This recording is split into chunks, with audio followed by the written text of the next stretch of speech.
معزز سامعین کرام، آپ سن رہے ہیں دیار اردو چینل پر مستنصر حسین تارڑ کی کتاب راک، گٹاریں فل والیوم پر، اور یا کے نعرے اور بینجو میوزک۔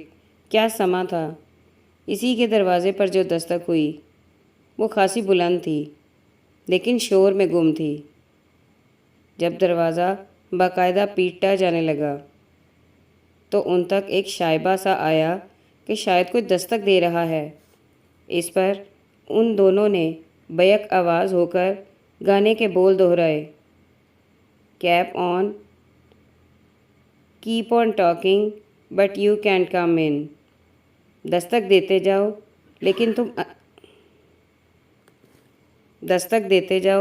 لیکن تم اندر نہیں آ سکتے۔ لیکن دستک دینے والا اندر آ گیا۔ ان کا خیال تھا کہ گولڈی ہوگی، لیکن یہ کچھ اور تھا۔ ایک پستہ قد قدرے جھکا ہوا شخص، جس کے کندھوں سے ایک کچومر سی برساتی لٹکتی تھی، اور سر پر کم از کم 2 سائز بڑا ہیٹ جو اس کے کانوں تک آتا تھا۔ اس کی اینک کا فریم سنہری تھا، اور جب اس نے منہ کھولا تو ایک دانت بھی سنہری تھا۔ پرانی کچومر برساتی، فیلٹ ہیٹ اور اینک میں اس کا چہرہ تلاش کرنا دشوار ہو رہا تھا۔ پھر اس کی انتہائی حسین سی آواز آئی، جیسے ایک شیر خوار بچے کی ہوتی ہے، لیکن آواز میں جو شدید غصہ تھا وہ ایک بڑے کا تھا۔ "What the hell is going on?" وہ دونوں جہاں تھے وہیں رک گئے۔ "اور تم لوگ میری دستک کے جواب میں کہتے تھے کہ دستک دیتے جاؤ، لیکن تم اندر نہیں آ سکتے۔ میں اندر نہیں آ سکتا۔ مشاہد نے مڑ کر ریکارڈ پلیئر کی طرف دیکھا۔ بابو نے آگے بڑھ کر اسے آف کر دیا۔ "جی آپ کون ہیں؟" میں اس فلیٹ کا مالک ہوں جسے تم کہہ رہے ہو کہ دستک دیتے جاؤ۔ اور وہ آگے آیا اور مزید جھک کر ایک شے کو غور سے دیکھنے لگا۔ وہ قالین پر جھک گیا۔ سگریٹ کی راکھ میرے کاشان قالین پر۔ وارڈروب کی سطح کو اس نے اینک اتار کر تقریباً اپنی موٹی ناک سے چھوتے ہوئے دیکھا۔ اس پر ناخنوں کی خراشیں ہیں۔ پھر وہ بستر کی جانب آیا، اسے کچھ دیر کے لیے غور سے دیکھا۔ کیا یہاں ہاتھی لوٹتے رہے ہیں؟ اس انسپیکشن کے دوران بابو اور مشاہد مجرموں کی طرح ایک کونے میں کھڑے اسے دیکھتے رہے۔ میری خواہش نہیں تھی کہ میں یہ کمرہ بلیکیز غیر ملکیوں کو کرائے پر دوں، لیکن تم لوگ بس لاپرواہ ہوتے ہو۔ لیکن گولڈی جب نشے میں ہوتی ہے تو ہر قسم کی احمقانہ حرکتیں کر گزرتی ہے، اور یہ ان میں سے ایک ہے۔ اگر تم یہاں رہنا چاہتے ہو تو آئندہ تم نے میری دستک پر یہ نہیں کہنا کہ keep on knocking but you can't come in, اور وہ بھی گا گا کر۔ اور اگر تم واقعی یہاں رہنا چاہتے ہو تو نو میوزک، کوئی شور نہیں ہوگا۔ فرش لکڑی کا ہے، اس لیے صرف جرابوں کے ساتھ اس پر چلو گے، شوز کے ساتھ نہیں۔ میرا تمام فرنیچر، میزیں، بیڈ، کھڑکیاں، وارڈروب وغیرہ تازہ پالش شدہ ہیں۔ ان پر ایک بھی اسکریچ نظر نہیں آنا چاہیے۔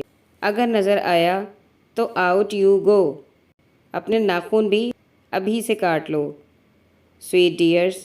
وہ جانے لگا، اور اطمینان کے 2 سانس ابھی حلق سے ذرا اوپر آئے تھے کہ وہ پھر رک گیا، اور بابو کے سینے پر انگلی رکھ کر کہنے لگا: "اینڈ نو گرلز۔"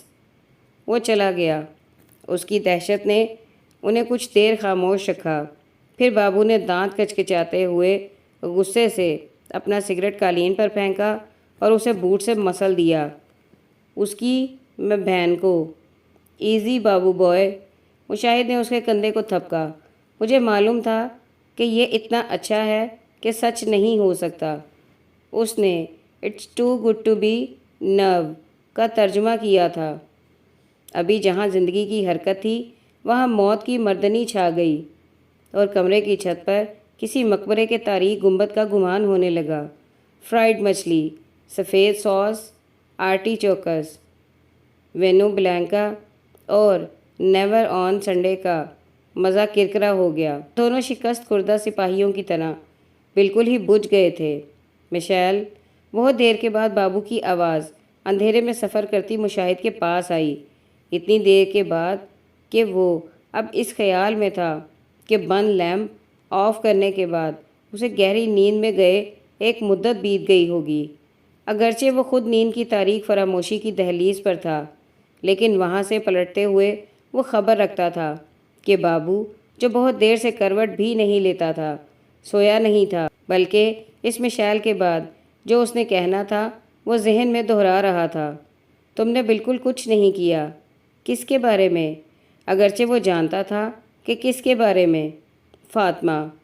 بابو نے جیسے ایک نام نہ لیا، سسکی بھری، اور مشاہد کو اس سسکی سے اندازہ ہوا کہ وہ بہت دور جا چکا ہے اور اسے مشاہد علی کو اسے واپس لانا ہے۔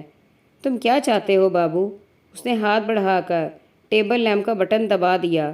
اتنے بڑے کمرے میں صرف ایک بلب کی روشنی نے چیزوں کو پہچان دی، انہیں واضح نہیں کیا۔ بابو آلتی پالتی مارے بستر پر بیٹھا تھا، جیسے بینجو بجانے لگا ہو، اور اس کی جانب آنکھیں جھپکے بغیر تکے جا رہا تھا۔ بابا مجھے کچھ تو بتاؤ۔ ادھر مجھے بتانے والا کوئی نہیں، میں اس کے ساتھ شادی کرنا چاہتا ہوں، اور اسے تو میں نے ابھی کچھ کہا بھی نہیں، لیکن وی آر ان لو مشعل۔ فاطمہ سے پیشتر تم کتنی لڑکیوں کی محبت میں مبتلا ہو چکے ہو بابو بوائے؟ نہیں یار، وہ اٹھ کر اس کے پلنگ کی پائنتی پر آ بیٹھا۔ یہ بہت سیریس ہے بابا، ہلا گلا نہیں ہے۔ ادھر صرف تم ہو جس کے ساتھ میں پرائیویٹ معاملہ پر بات کر سکتا ہوں، لیکن وہ تو مسلمان ہے۔ ہاں ہے تو کیا؟ وہ مجھ سے پیار کرتی ہے، مجھے یقین ہے وہ میرے لیے ہندو ہو جائے گی۔ نہیں ہوگی۔ اس نہیں ہوگی میں ایک خاص درشتگی تھی جو بابو تک بھی پہنچی۔ تو بابا میں مسلم ہو جاؤں گا، کیا فرق پڑتا ہے؟ تمہارے ماں باپ اسے پسند نہیں کریں گے، اور تمہارے باپو جب بھی مجھے خط لکھتے ہیں تو یہی کہتے ہیں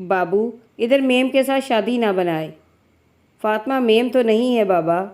مشاہد نے ایک گہرا سانس لیا۔ وہ خود کبھی بھی فاطمہ کی شکل سے یا بدن سے متاثر نہیں ہوا تھا، اور اس کے اندر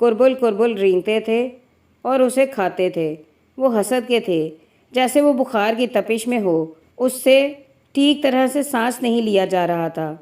وہ بابو سے یا بابو اس سے کبھی کوئی رومانس، کوئی حادثہ جذباتی یا دوسرا چھپاتا نہیں تھا۔ انہیں ایک دوسرے کے تمام رابطوں، بینک اکاؤنٹس اور ناکامیوں کا علم تھا۔ تو پھر آنن فانن ایک میجک ٹرک کی طرح یہ فاطمہ ایک سمر سنڈے میں یکدم دریائے ٹرینٹ کے کنارے سفید بینچ پر کہاں سے آ کر بیٹھ گئی؟ تم نے مجھے پہلے کیوں نہیں بتایا؟ فاطمہ نہیں چاہتی تھی تو اسے بھی علم کہ یہ شخص اس ارینجمنٹ سے ناخوش ہو سکتا ہے۔ وہ تو تم سے ملنا بھی نہیں چاہتی تھی۔ کیوں؟ میرا خیال ہے وہ شائع ہے۔ بابو کے لہجے میں اتنا پیار تھا کہ ایک لہجے کے لیے مشاہد بھی پگھل گیا۔ وہ ایک مشرقی لڑکی ہے بابا، یہ تمہارا فیصلہ ہے، میں کیا کہہ سکتا ہوں؟ اس نے اپنے آپ کو نارمل کرنے کے لیے ایک اور گہرا سانس لیا۔ اگر تم اس سے محبت کرتے ہو تو بس کرتے ہو، اس میں میرا مشورہ کس کام کا؟ بابو کے چہرے پر جیسے کسی نے بلیڈ سے ایک زخم لگایا ہو۔ اس کی جلد سکڑی اور آنکھیں اذیت برداشت کرنے کی کوشش میں بھیج گئی۔ مجھے تمہارا مشورہ چاہیے مشعل، میں ابھی تم سے 2 سال چھوٹا ہوں اور میرا دماغ بہت زیادہ کام نہیں کر رہا۔ تم بتاؤ، پلیز میری ہیلپ کرو، تم دوست ہو، تم بتاؤ۔ وہ اتنی شائع نہیں جتنا تمہارا خیال ہے۔ بابو نے پپوٹے اٹھا کر اسے یکدم گھورا۔ ایک نفرت کے قریب کی پرچھائی اس کے چہرے پر آئی اور گزر گئی۔ اس کی غلافی آنکھوں میں کبوتر ذبح ہو رہے تھے، ان سے خون ٹپکنے کو تھا۔ اس نے اپنے سر کو متعدد بار جھٹکا اور اپنے آپ کو سنبھالنے کے لیے ایک سگریٹ سلگایا اور چھت کو گھورنے لگا۔ What do you mean? مشاہد سر جھکائے چپ بیٹھا رہا۔ بلند چھتوں والے کمرے میں شاید خاموشی زیادہ دیر ٹھہرتی ہے۔ بابو نے ایک طویل کش لیا، سگریٹ کو قالین پر پھینک کر اسے بہت دیر تک مسلتا رہا، اور پھر ایک اور سگریٹ سلگا لیا۔ تم کہنا کیا چاہتے ہو مشیل؟ میں اسے ایک عرصے سے واچ کر رہا ہوں۔ اس کا تجربہ جوائے سے کم نہیں۔ بابو کی انگلیاں اتنی بے اختیاری سے لرزیں کہ اسے کوشش کر کے سگریٹ سنبھالنا پڑا۔ آر یو شور؟ ہاں، اس نے دھیمے لہجے میں جواب دیا۔ I am sure. میں تمہیں بتانا نہیں چاہتا تھا، لیکن شاید یہ میرا ذاتی تجربہ بھی ہو۔ اور جو ہی یہ الفاظ اس کے منہ سے نکلے، اسی لمحے مشاہد اپنے آپ کو ملامت کرنے لگا۔ اسے اپنا آپ بے حد ننگا اور ذلیل لگنے لگا۔ اس میں حقیقت نہ تھی اور وہ اپنی حماقت میں بہت آگے نکل گیا تھا۔ اگر وہ یہ فکرہ نہ بھی کہتا تو شاید بابو وہی فیصلہ کرتا۔ ٹیبل لیمپ آف ہو گیا۔ کمرے کی بلند چھت کسی مقبرے کے گنبد کی طرح تاریک اور اتار نظر آنے لگی۔ کاغذ کا پرندہ تہہ خانے کے روشن دان کے سامنے جھول رہا ہے۔ وہ جھولتا اس لیے ہے کہ ہیٹر کی حدت اس رہائشی تہہ خانے کی ہوا کو گرم کرتی ہے تو وہ اوپر اٹھتی ہے اور وہاں جہاں روشن دان ہے وہاں تک اٹھتی ہے اور وہاں قطرن سے ساختہ سفید چونچدار پرندے کے سکوت کو ہلکورے دیتی ہے۔ یہ کاغذی پرندہ ایک عرصے سے مشاہد کے ذہن میں جھول رہا ہے۔ ہوزری کی مشینیں چلتی ہیں تو ان کی سوئیوں میں سے ایک خاص مشینی غنائیت سنائی دیتی ہے۔ ان کا شور ذہن پر بوجھ نہیں بنتا، بلکہ کہیں ایک ایسا مقام آتا ہے جہاں وہ دل کی دھڑکن سے ہم آہنگ ہو جاتی ہے اور بدن کے اندر اداسی اور بے مقصدیت کے تانے بانے سے نٹنگ شروع ہو جاتی ہے اور اس کا اینڈ رزلٹ ہمیشہ نامعلوم رہتا ہے۔ نٹنگ ہال میں کبھی کسی طالب علم کی کھانسی اس غنائیت کو بے سرا کر دیتی۔ اون کے ریشے اور ذرے فضا کو بھر دیتے ہیں اور جہاں جہاں سے دھوپ کی کوئی لکیر بلند کھڑکیوں کے شیشوں میں سے یا کوئی روشن غیر مرئی شتیر اندر آتا تھا، وہاں اس ہوا کا ایک ایک ریشہ الگ الگ زندہ ہوتا تھا اور ایک ایک ذرہ اپنی پہچان کرواتا غیر محسوس آہستگی سے اوپر اٹھتا دکھائی دیتا تھا۔ ہوزری کی مشینیں جرابوں، بنیانوں، سویٹروں اور زیر جامہ ملبوسات کو جنم دے رہی تھی اور ان پر وہ ڈیزائن ابھر رہے تھے جو مشاہد نے ایک ماہ کی ارک ریزی سے تخلیق کیے تھے۔ گراف پیپر پر ڈیزائن بنا کر پھر مشینوں کی سوئیوں کو نقشے کے مطابق ترتیب دیا تھا۔ نتائج خاصے اطمینان بخش تھے۔ اس کے رنگوں کا چناؤ بھی تخلیقی تناسب میں تھا۔ اکثر اوقات ڈیزائن کی میز پر جو ڈیزائن پرکشش لگتے ہیں اور بہار دیتے ہیں وہ فنشڈ پروڈکٹ میں ڈال دیے جاتے ہیں اور خزاں کا تاثر دینے لگتے ہیں۔ یہ پروجیکٹ اس کے فائنل رزلٹ پر اثر انداز ہو سکتا تھا۔ ان کے ذروں کی وجہ سے اس کا گلا بھی خشک ہونے لگا۔ وہ کھانسا تو عنبر تو اس کے پاس آ گیا۔ اس کے گھنگریالے بالوں پر بھی اون کے ذروں کی ایک باریک تہہ تھی۔ Paper minute, thanks. اس نے شکر گزار ہو کر پیپر منٹ کی گولی منہ میں رکھ لی۔ ہاں مشیل، تم نے میرے ڈیزائن کردہ انڈر ویئر دیکھے ہیں؟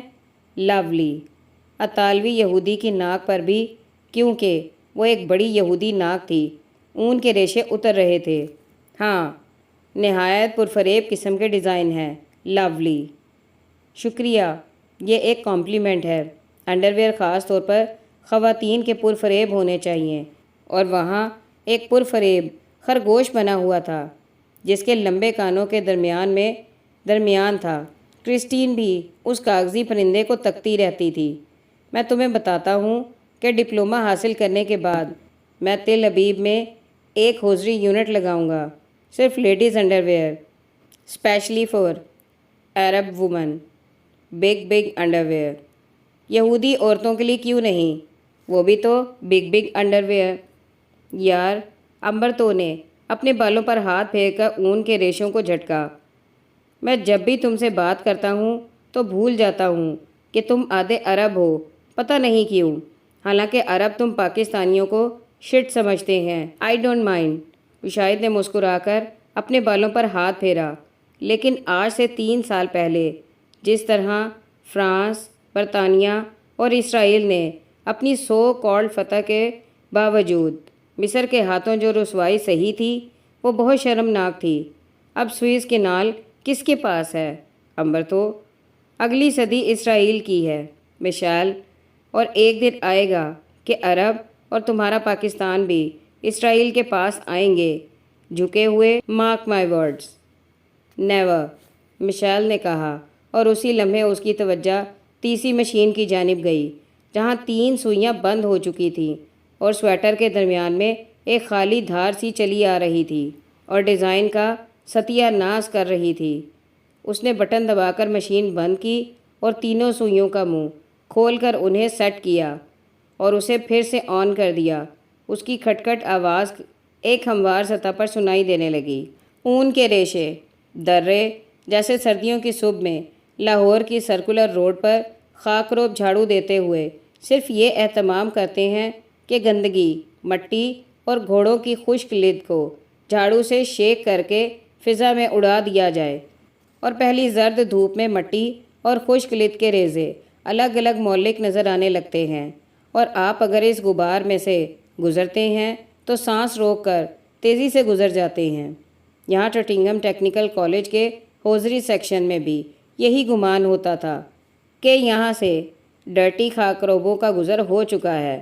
روزانہ 45 منٹ کا ایک پیریڈ اس غبار میں پچھلے 3 برس سے، اگر روزانہ 10 گھنٹے کا ایک ایسا پیریڈ ہو جو آئندہ ملازمت کے دوران کسی بھی ہوزری فیکٹری میں ہوگا، اور یہ پیریڈ 3 برس نہیں زندگی کے اختتام تک چلے، تو وہ زندگی کیسی ہوگی؟ روزانہ 10 گھنٹے کے غبار میں کاغذ کے پرندے کا بھی دم گھٹ جائے، اور کاغذ کا پرندہ تہہ خانے کے روشن دان کے سامنے جھول رہا ہے۔ گولڈی کے ہاں اس رات کے بعد بابو نے فاطمہ کا کبھی کوئی تذکرہ نہ کیا۔ وہ پہلے کی مانند بے فکر اور لاپرواہ دکھائی دیتا، اور بینجو بجاتے ہوئے اس کے منہ میں اٹکے ہوئے سگریٹ سے اب بھی راگ کاشان قالین پر گرتی چلی جاتی، لیکن ان دونوں کے درمیان ایک اجتناب آ گیا تھا۔ بے ساختگی میں کہیں کہیں ساخت کا پہلو آ جاتا، اور وہ یکدم ایک دوسرے کی جانب چور نظروں سے دیکھنے لگتے اور پھر بے وجہ ہنسنے لگتے۔ گولڈی کے ہاں ان کا متوقع خوشگوار قیام ایک عذاب ثابت ہوا۔ اس کا جھکا ہوا یہودی خاوند کسی وقت بھی دستک دیے بغیر کمرے میں داخل ہو سکتا تھا، اور اندر آنے پر وہ ان کی جانب دیکھنا بھی گوارا نہیں کرتا تھا، صرف ناک اونچی کر کے کچھ سونگھتا، اپنے بڑے اور کھلے ہیٹ کو تھامے وہ کسی میز، کسی الماری کی جانب دوڑتا جاتا، جھک کر اس کا معائنہ کرتا اور اسی میز یا الماری سے مخاطب ہو کر کہتا، اسکریچز، پالش شدہ سطح پر اسکریچ ہیں تمہارے ناخنوں کے، اپنے ناخن دکھاؤ، اور وہ دونوں قیدیوں کی طرح مکمل اطاعت سے اپنے ہاتھ آگے کر دیتے۔ گولڈی نے اس اولین ڈنر کے بعد انہیں اگلے 5 روز میں صرف ایک ٹیوٹا سینڈوچ سرو کیا تھا، ورنہ وہ ہمیشہ سر درد کا بہانہ کرتی یا ڈنر کے وقت دستک دینے کے باوجود اپنے کمرے سے باہر نہ نکلتی۔ انہیں اکثر بھوکا سونا پڑتا۔ شاید یہ سب کچھ بھی وہ سہ جاتے، لیکن وہ نصف شب کے بعد اٹھ کر روتی بھی بہت تھی۔ اس کا خاوند قابل فہم طور پر سخت گیر تھا، اور وہ اسے ایک حد سے زیادہ پینے نہیں دیتا تھا۔ چنانچہ وہ جن کی بوتل گلے سے لگائے کمرے سے نکل کر راہداری میں آ بیٹھتی، اور جب مکمل طور پر حواس بافتہ اور مخمور ہو جاتی تو غرارے کرتی، غراتی ہوئی سرگوشیوں میں اپنے آپ سے باتیں کرنے لگتی۔ ایک بھدی اور بیٹھی ہوئی آواز ان کے کمبلوں کے اندر تک مسلسل آتی رہتی، اور وہ بے آرام کروٹیں بدلتے رات گزارتے۔ نیند میں اترے ہوئے اس کی سرگوشیاں کسی بلی کے رونے کی آواز میں بدل جاتیں، اور پھر وہ میاؤں میاؤں بین ان کے خوابوں میں سنائی دینے لگتے۔ یہ مسلسل اذیت اور مصیبت کے دن تھے، اگرچہ وہ گولڈی کو وسیع القلبی کا بے وقوفانہ مظاہرہ کرتے ہوئے 1 ماہ کا کرایہ ایڈوانس کے طور پر ادا کر چکے تھے، لیکن ان کی برداشت 1 ہفتے میں ہی جواب دے گئی۔ انہوں نے وہاں سے شفٹ کر جانے کا ارادہ کر لیا۔ کالج کی student welfare officer Mrs Colin سے رابطہ کرتے ہوئے ان کے پاس مناسب اور آزمودہ لینڈ لیڈیز کی ایک فہرست ہمہ وقت موجود رہتی ہے۔ کیا خیال ہے؟ بابو لب بھینچے کچھ دیر چھت کو تکتا رہا، پھر اس نے سگریٹ سلگایا اور خصوصی عنایت کے طور پر کاشان قالین پر راگ جھاڑ کر کہنے لگا، جب میں بینجو بجاتا ہوں تو تمہاری پڑھائی میں بہت حرج ہوتا ہے۔